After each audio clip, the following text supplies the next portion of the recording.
ছাত্রদল বাংলাদেশের গণতন্ত্র রক্ষায় অতন্ত্র প্রহরী হিসেবে দায়িত্ব পালন করছে বলে মন্তব্য করেছেন বিএনপি প্রচার সম্পাদক সুলতান সালাউদ্দিন টুকু।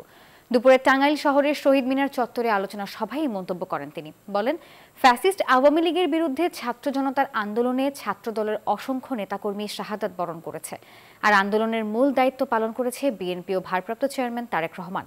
এ সময় নেতাকর্মীদের সজাগ থাকার আহ্বান জানান তিনি।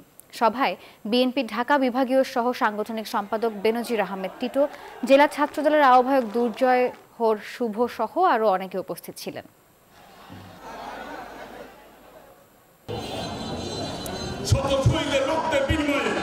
অর্জিত আজকের এই ফ্যাসিবাদী বিরোধী আন্দোলনের সফলতা, তার মূল নেতৃত্বে ছিলেন দেশ নায়ক তারেক রহমান।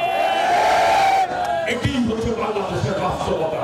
বাংলাদেশের বাস্তবতা এই আন্দোলনের মূল দাবিদার হচ্ছে বাংলাদেশ জাতীয়তাবাদী দল, দেশ